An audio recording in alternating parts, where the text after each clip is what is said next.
Hello, and welcome to Deep Impact, proud member of the Doof Network, where we dive deep into Wildbow's most bibliophilic work, 5 years on. Coming up next is Elliot Diebold. And that was Ruben Morehouse. And we are back to talk about Possession 15.x. And it's an interlude, and I'm sure we were all, excitedly starting this interlude thinking, oh, who's it going to be? Who are we going to find out about? And it turns out it's just some rando. Yeah, not even worth the name.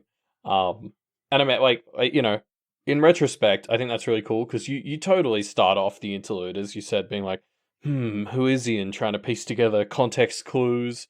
For a while, I was like suspecting it was going to be like the chauffeur from the Lawyers or something. Like, Cool. I had all these theories.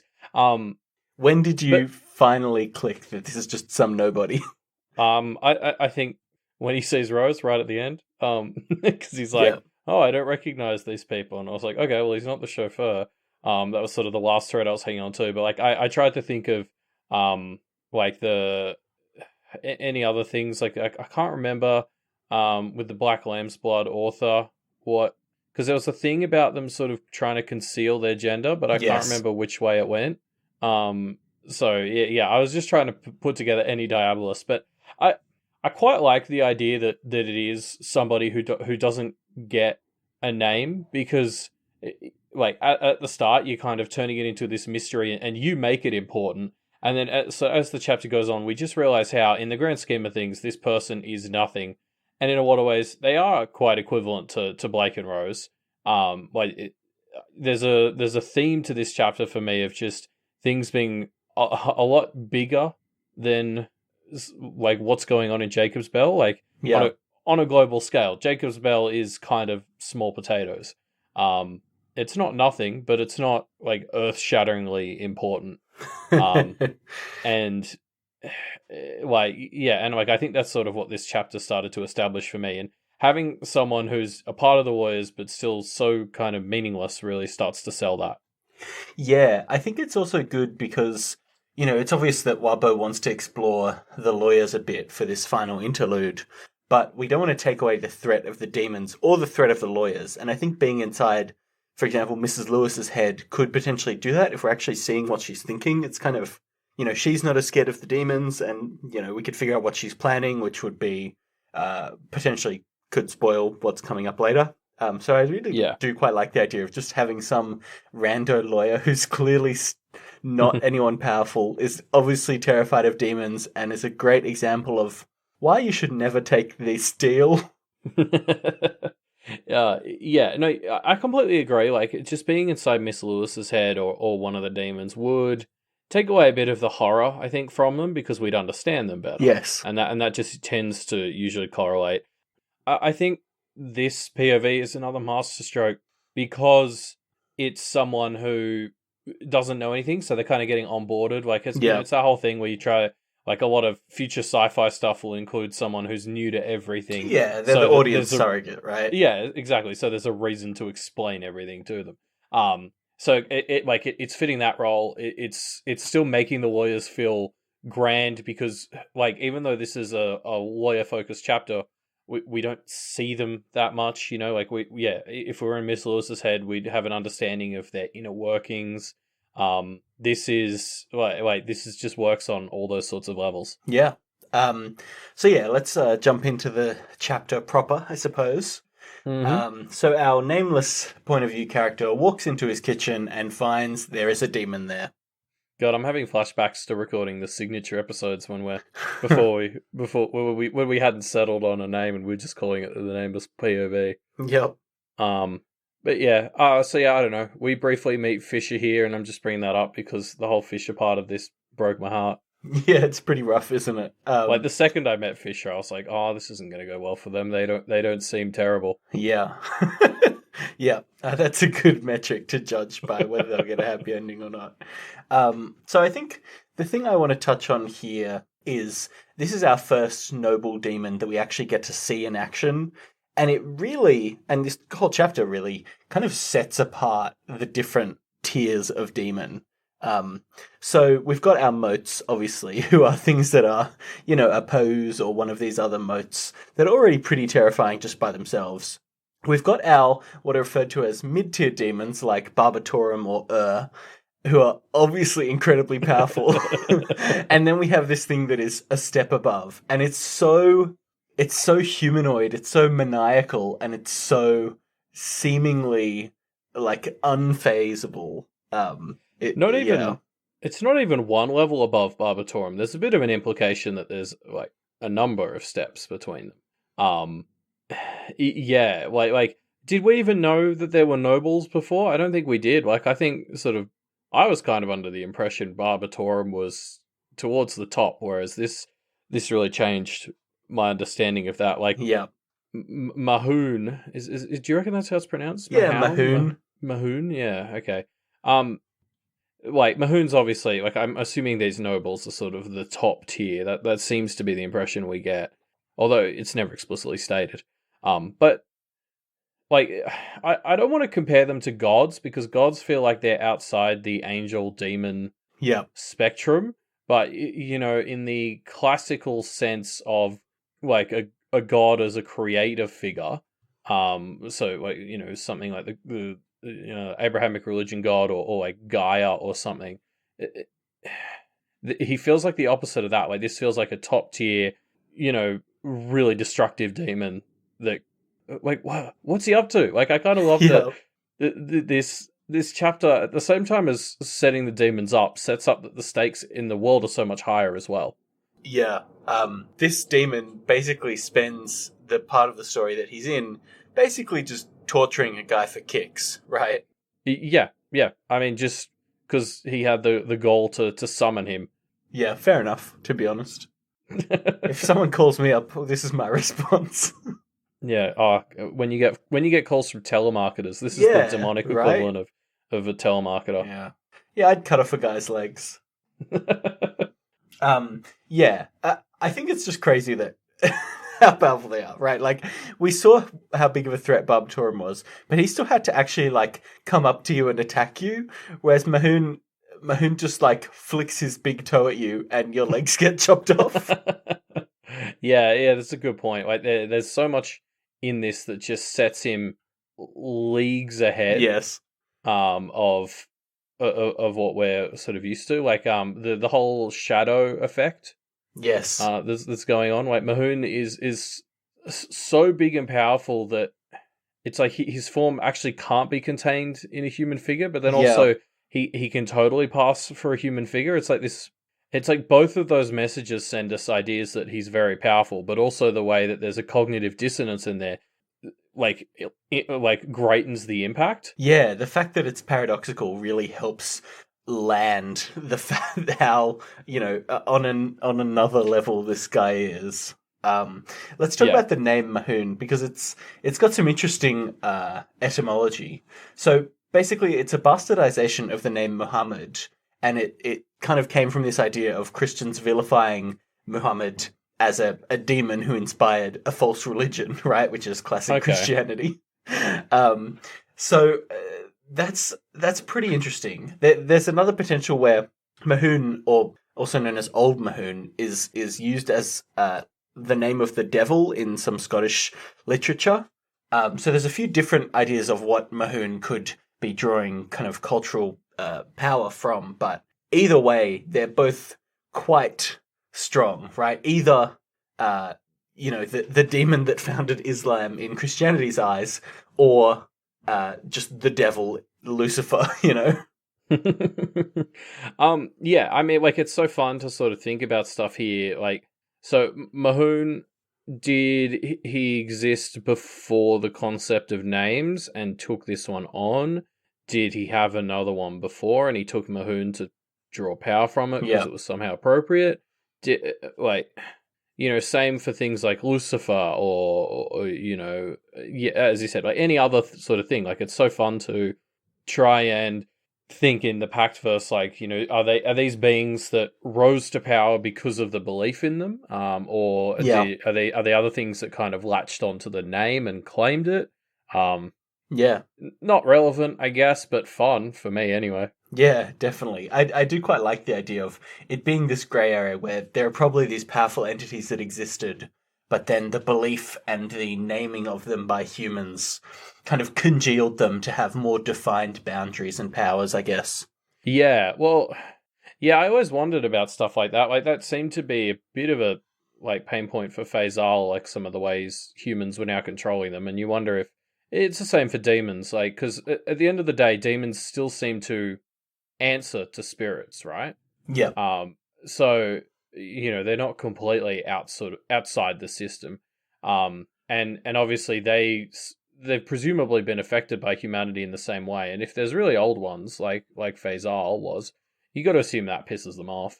Like Yeah. especially if it comes in the form of restrictions on their domain as opposed to like enhancements to their intellect. Yeah, yeah, yeah. Um, so back to the story. We keep going off on little tangents here, but I guess that's Sorry. what these histories arcs do, right? The history Yeah. chapters, they just make you want to dive into the world. So Mahoon is clearly toying with his food here and is just fucking with the point of view. And as our POV lies there dying, he calls out in a desperate bid to save himself to Man, Levin, and Lewis. I love how we're a little bit tricked here into thinking that this is somewhat of a victory. Like Mahoon stops smiling when the names are first spoken, which like when I read it gave me this sense of, haha, yes, he's taking a way out, but like I knew it wasn't going to be good, but I knew it was going to. Well, I thought it was going to be better than what Mahoon was planning. And then like the way the POV sort of he tries to take a literal stand a bit Yeah. before this, and that's when Mahoon takes his legs away. That gave me this sense that he was brave and holding his ground, and so I thought like the Man Levin Lewis call was a sort of continuation of this like brave heroism from this soon to be lawyer, but it turns out he was just kind of fucking up at every stage. Yeah, I mean, there was a point, presumably earlier on in his story, where he could have avoided this entire situation, but we don't get to see it. From the time we see this POV, he is basically inescapably fucked. I mean, there's a few things that to me provide the implication that he maybe wasn't always a diabolist and moved into it and may have even been influenced in that Yes. direction. So you know, Well, yeah. uh, Should we talk about that? Because this is a part of the thing that comes up between Man and Mahoon as they start talking. Is um, these more powerful demons basically are tricking practitioners or diabolists into fucking up, and from that, either eating them, doing whatever they want with them, or forcing them into circumstances like this with the lawyers. And we haven't really seen demons be tricky, but I guess we haven't seen noble demons before. So I like this idea that these noble demons are more in line with kind of traditional Christian mythology, where they will tempt you and they will uh, force you to make decisions that if you make incorrectly, you fuck yourself over. yeah. What I mean, the reason we probably don't hear too much about these demons that are manipulating people like this is because there's no one to tell the story. Like, Well, yeah, there's true. probably not survivors. Yeah, like you're right. Like the seventh choir comes up here in a bit, and we'll talk about that. But like I can totally see like a lesser members of the seventh choir, maybe even seventh choir imps, being like the old crossroads demons and stuff. The things Yeah, that sort of lure you into debt or bad karma by promising you like short term gains. yeah. It's not a not a deal you ever want to take, right? Yeah. And I guess it doesn't even need to be that obvious. Like even just in summoning a demon, you're kind of making a deal with it already, right? Yeah. Yeah. That's a good point. Um, so yeah, let's talk about the conversation, the dynamic that Man and Mahoon have, because as soon as Man steps into this scene, he is clearly not.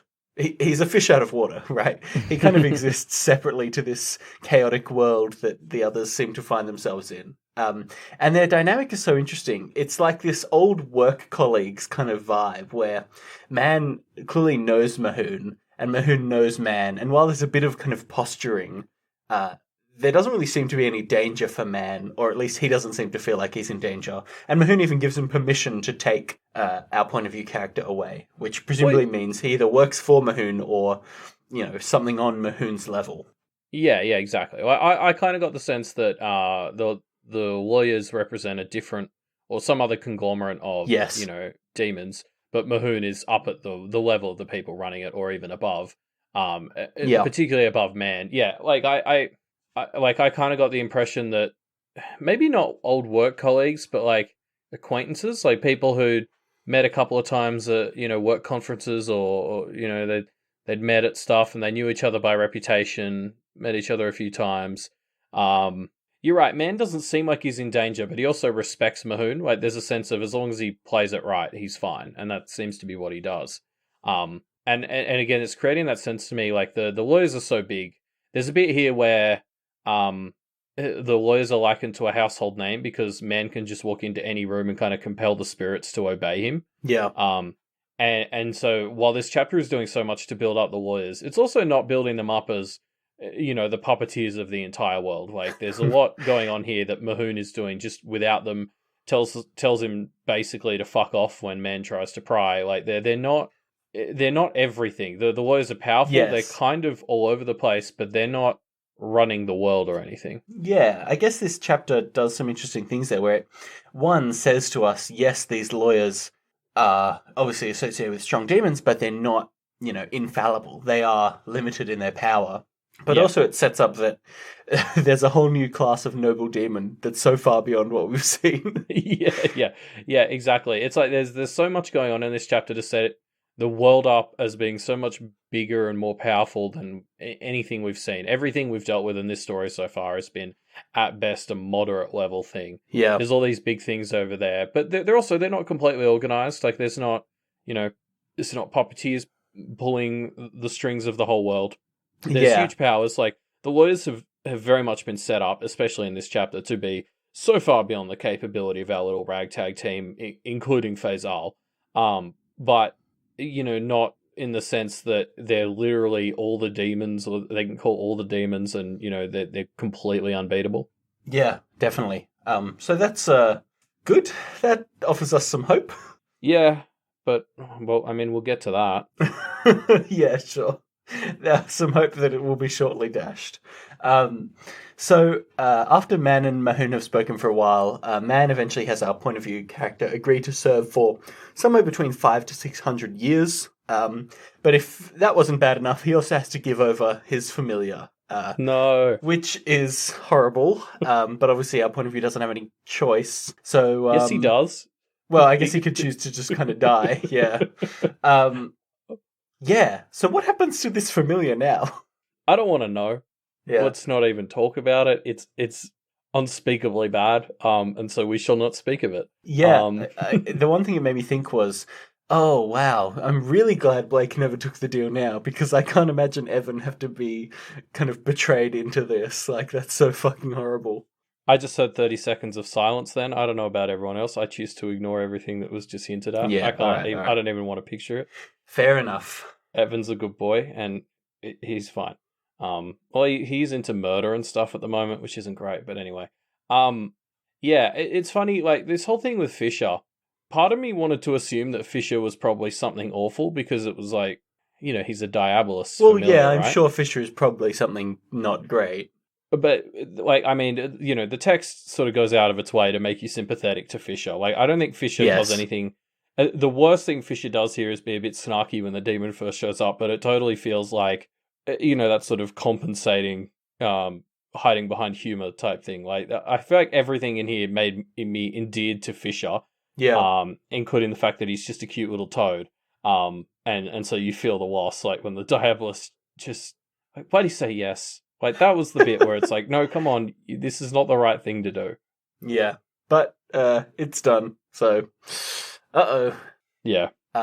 So we, Man takes off our point of view and starts teaching him about demons, and we as the audience are eagerly listening for any clues that might be useful to help Blake and Rose out of their terrible situation. I got so excited when this bit started. I was like, yes, like, plug it directly into my veins. Yeah, and there's some good info, but I don't think anything that's actionable for Blake and Rose. Except some nice world building around demon speech, weirdly, and which this kind of rings true because Barbie and both, we haven't seen them speak, which very much fits their categorization as mid-tier. So just keep your eyes out for talking demons. Yeah, it's one of those great bits of world building where, like, Wildbow's clearly known that this was a feature of the world since the beginning because everything we've seen has kind of lined up with it, and Yeah. then he's just like only sort of explicitly dropping it on us now. Um, yeah, I kind of took an actionable item from this, which is that the speech was just one example. Is something that man says, so it's like you can use some of the capabilities of demons to try and categorize how powerful they are, right? Yeah. That's what I've taken away from this. Like, so something like speech is a bit inverted. So I'm gonna try and, if we meet some more demons next arc, which I guess seems probable, I'm gonna be keeping an eye out for what normal everyday seeming capabilities they have to try and gauge how powerful they might actually be. Yeah, that's a fair point. I guess the more human they seem, the more you have to be worried about them, right? That seems to ring true with Mahoon. Yeah, exactly. And I mean, like, the speech is the example used, but you could think about something like taking human form. Mahoon is the closest we've seen to a demon just being able to take human form. The other closest thing tends to be the imps, who are like disgusting baby things. So again, it's that there's that kind of inversion on, like, I guess how like humans are perceived. I don't know, Yeah, like yeah. there's a bit of an inversion on form and the human body there. It's maybe the theories I'm working out now aren't as clean as the speech one, but yeah, stuff like that. Yeah, fair enough. We'll keep an eye out, I suppose. So, Man, in our point of view, are joined by a woman who seems to be what will become Mrs. Lewis. And she gives him some Yeah. kind of warnings about what he's in for before Man basically leaves our point of view in her hands.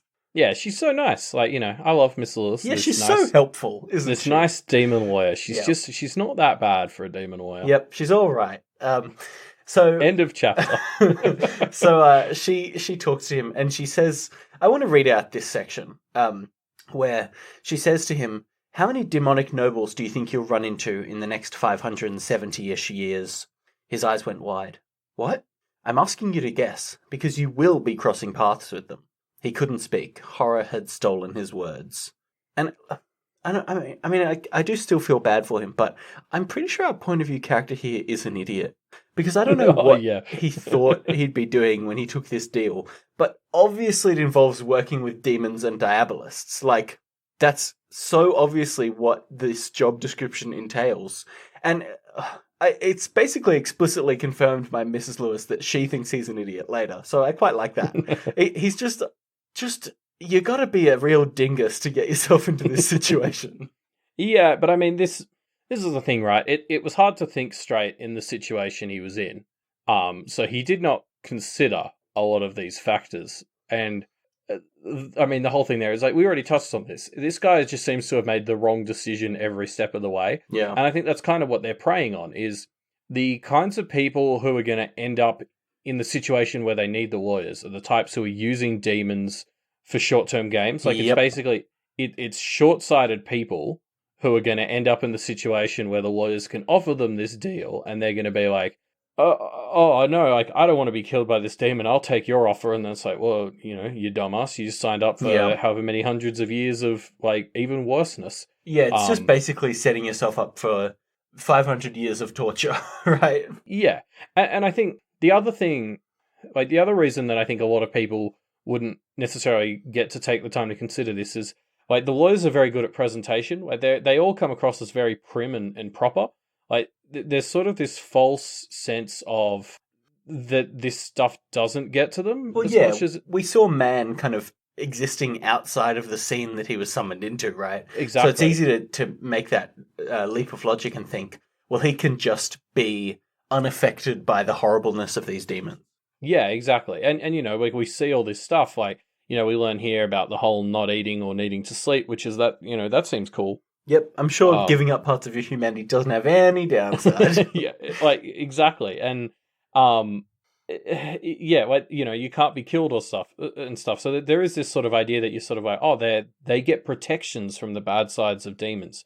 But it's like, I'm sure they get some sort of physical ones, but I doubt there's any sort of mental protections offered, except maybe something that literally prevents you from going insane with the knowledge. Yeah. So you're just stuck being able to comprehend it, and your brain just can't, like, melt itself. like, these older practitioners are just kind of better at hiding how much it's affecting them, which is probably something they've been, taught to do. Well, either they're better at hiding how much it's affecting them, or only the really fucked up ones last long enough to become a man or a Lewis, right? Well, I don't know about that, because I don't think you get out of this regardless of how well you're coping with it. Like, if anything, Sure. the fact that if anything, the fact that you're not coping means it's going to keep you around in certain situations. Yeah, fair enough, I suppose. I think like a bigger factor in becoming, like, a higher partner has to do with how much debt you had coming in. Right. Yeah, fair enough. So in that regard, Blake would probably find himself in a pretty nice position after a while. Well, doesn't he have over 3,000 years worth of contracts lined up in front of him? Like, that's Yeah. that's not ideal. So Mrs. Lewis takes our point of view character to visit Granny Rose, and she, of course, immediately starts tormenting him in a classic way. But also, Miss Lewis, like, Rose just knocks it out of the park here, because her stubborn assholery is very enjoyable when it's aimed at, like, Miss Lewis and the lawyers, like her just kind of shutting Miss Lewis down and leveraging this tiny bit of influence she has over them is just very fun. Yeah, and again, I said this last chapter, but every time we interact with Rose, I like her more and more, right? She's so blunt with this poor character, but obviously he needs a bit of bluntness, and he needs a bit of somebody that is not being slimy to him, somebody that is just there to deliver him a hard truth. Yeah, well, and I mean, Granny Lewis Granny Rose Granny calls Lewis, out... ooh, interesting mashup. Yeah, it's my new theory. No, Granny Rose kind of calls out Mrs. Lewis on the sense that, mollycoddling him isn't helping here. Yeah. And of course, very on brand for Granny Rose. Yep, that's on her tombstone. Of course, giving people nothing isn't any better than mollycoddling, I'd say, Rose, but like, she could have given Blake and Rose just fucking anything, some hard truths. Yep, would have been great. Yeah, yeah. So Granny Rose delivers a bit of a truth bomb here about Mrs. Lewis, which is that she's basically like a super Hitler, right? That's more or less what Granny Rose says. She has done horrible things and likes to play professional, but is basically a psychopath. Yeah, I was using the same terminology. I don't know if I'm still in Media MD mode from yesterday. Yeah.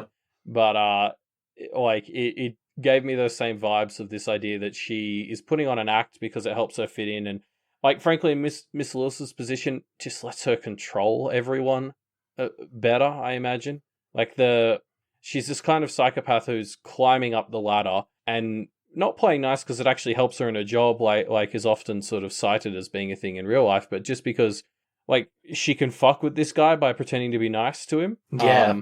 She just enjoys doing stuff like this because she seems, she's like the Pact exaggerated version of regular old psychopathy. Well, yeah, I genuinely think she probably views it in this very sociopathic way of, I'll be nice to this person because politeness is a very small amount of social currency that I'm earning with them, right? Maybe I'll earn their trust and that will give me a moment of advantage in a time when I need it.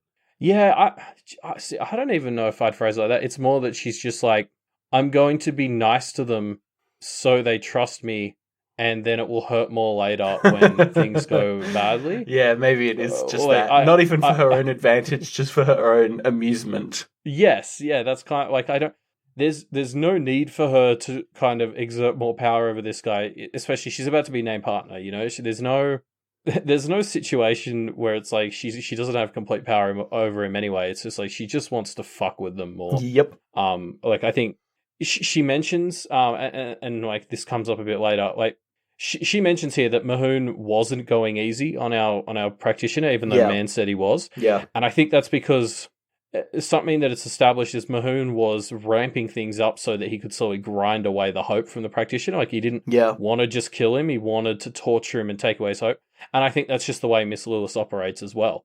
Like, the reason she thinks Mahoon wasn't going easy is because this is what she does as well, which is just fuck you up in the long term because that provides her with more fun. Yeah. Yeah, which is, well, interesting. I remember last chapter you mentioned there was a theory that Mrs. Lewis is going easier on Blake because she likes him, and this is the reveal of what seems to be the reason that she's going easier on him. Yeah, and like you could have maybe written it off as like, oh, that's just Rose's opinion. I probably wouldn't have been inclined to do that, but the fact that Levin at the end of the Yes. chapter kind of backs it up and is sort of like, oh man, she's holding back just to fuck with them. Like, God, she's so like, Yeah. could she just get it over with? It's like, it just sort of blew or dashed away any doubt in my mind that yeah, she's fucked up. She's holding back because that makes it more fun for her. What a fantastic psycho. Yeah. So we jump ahead 6 years, and our point of view character, as well as a bunch of other lawyers, have been kind of called in to deal with this Jacob Spell situation. Mrs. Lewis basically decides, okay, time to stop playing around, and has Myrrh, one of these imps, summon some familiar faces. Yep. There was a sense at the end of last chapter for me that things were starting to turn around a little bit, and we were going to get, a few hours before the next attack or something. Yep. No dice. Yeah. Before we dive into that, though, there was this funny line that I really liked where the point of view character notes that years with the firm had given him cause to learn to quickly identify possession with his sight. And just makes me think, man, what have you been up to these past 6 years, dude? Like, you must have been having a pretty horrible time. Yeah, well, I think what's funny is one of the things he says right at the start is that Mahoon got his family to let the demons in, and I got the impression that they all got possessed by demons. Yes.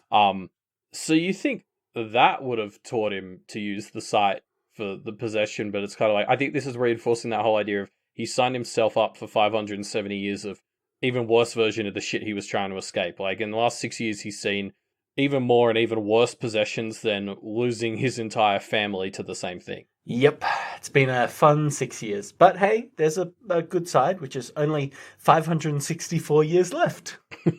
Not flying by. Yep. Levin calls Miss Lewis a sadist, which I guess is a fun explanation for why she was just using imps. And she starts going all out. Myrrh summons Fell, Callum, Laird, and some more. And yeah, it looks like things are going off the rails. But Fell's back, so that's good. Yay!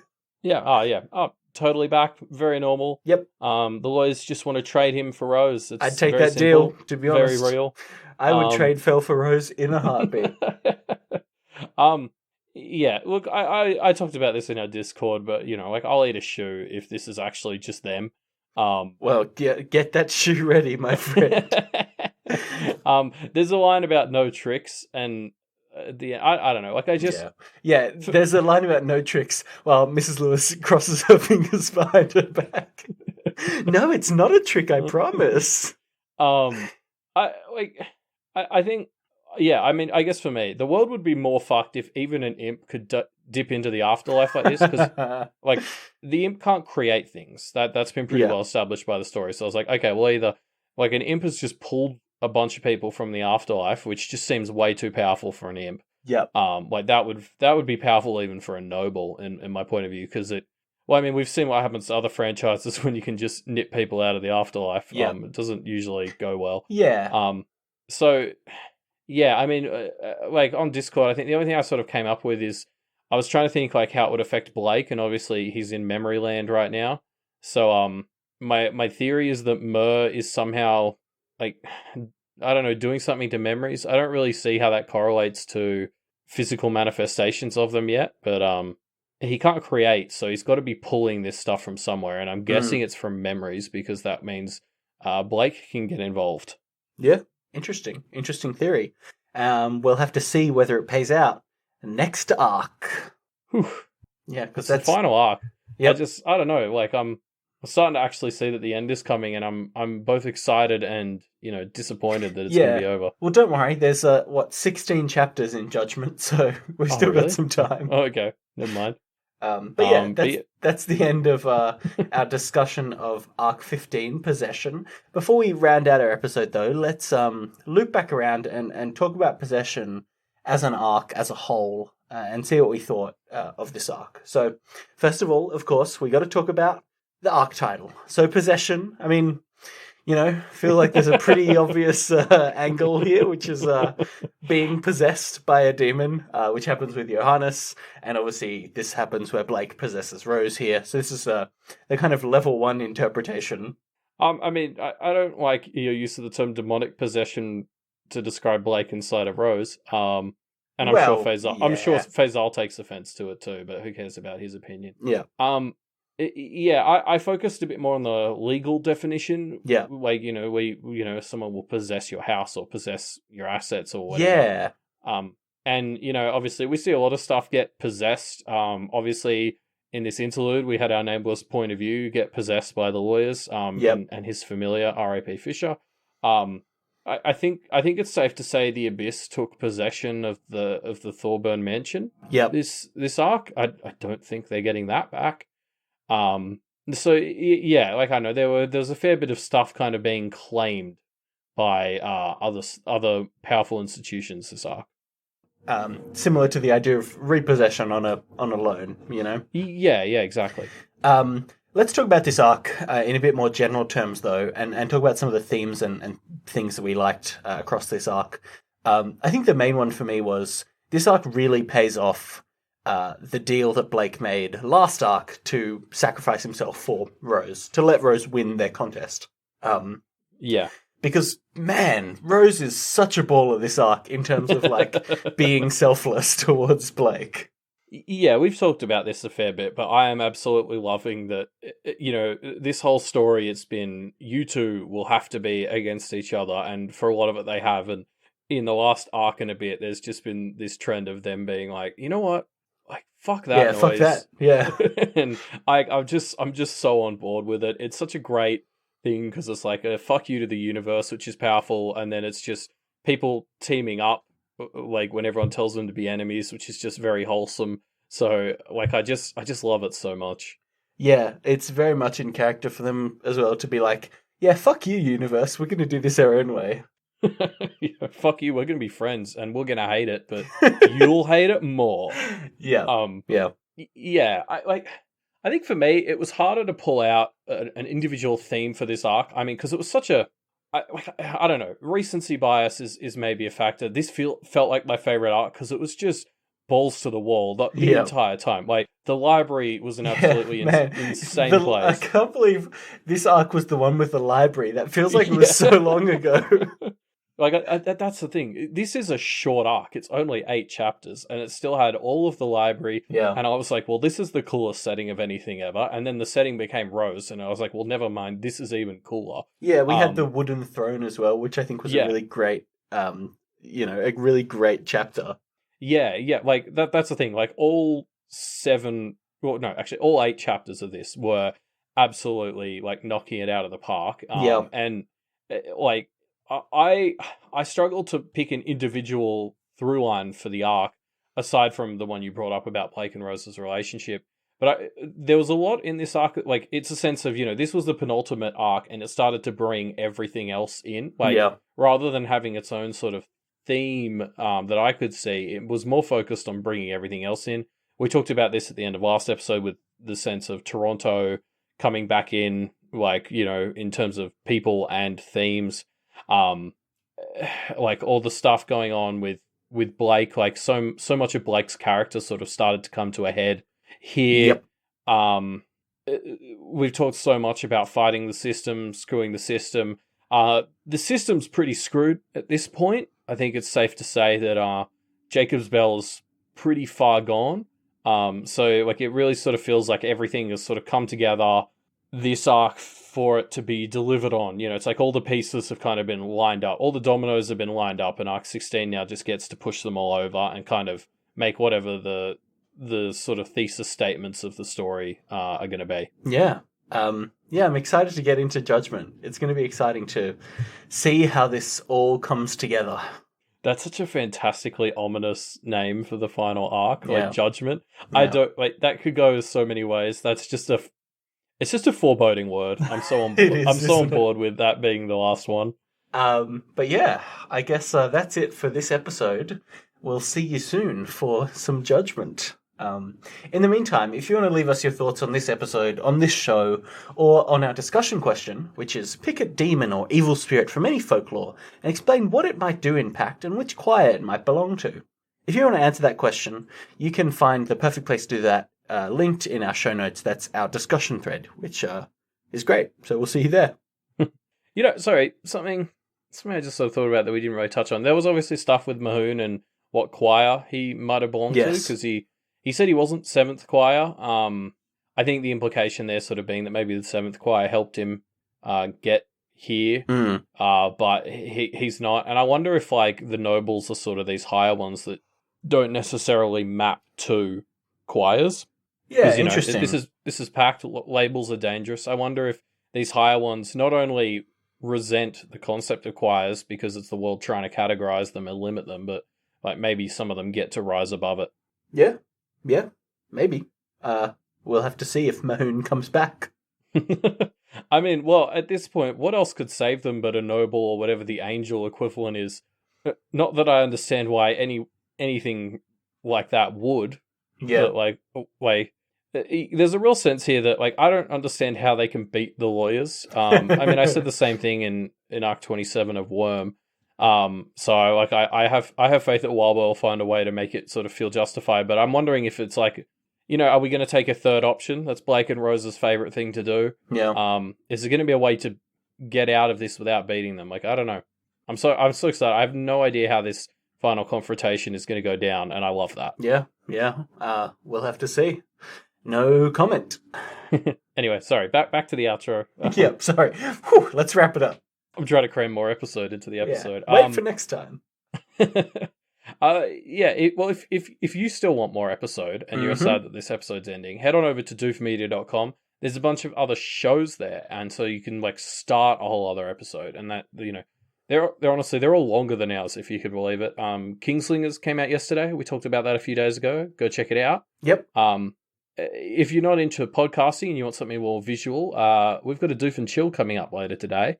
If you're in America. And we're playing that AI Dungeon. Yeah, which I was playing around with it today to kind of learn how it works, and it's going to be very fun. I think Matt was right that getting a group of us, like us and everyone who comes on to sort of play around with it together is going to be a lot of fun, because you kind of get to let the AI be the dungeon master, except you're trying to fight it. It's very fun. Yes. So if you don't know what AI Dungeon is, that's fine. I didn't either, and I still don't really. But I've been seeing some screenshots of it, and it looks great. So come join us for this Doof and Chill. To get access to this Doof and Chill session, actually, you are going to need to be a Patreon. Not a patron, a patron. You need to support the Doof Media Network for $10 a month or more, and you'll get access to... $5 a month. Just $5, yeah. Yes. You have to be a doof dancer. A doof dancer, yes. You'll get access to not just all the stuff at the $1 level, that's thrown in for free for you, but also access to our Doof and Chill streams, where we just hang out every month and do cool stuff, like this AI dungeon thing. Yep.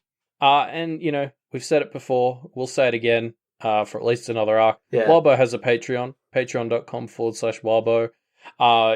He trades your money for stories. Yep. It's a better deal than you're going to get out of the demon lawyers, that's for sure. Yep. I mean, I don't know. That's not a very high bar. It's a much better deal than that, because it's a good deal. The problem is Wildbow signed himself up for 570 years of writing web serials, and he needs your support to make it happen, guys. So head to patreon.com/Wildbow. And so apart from that, we'll see you on Monday, 27th of January, as we dive into Judgment 16.1. Bye.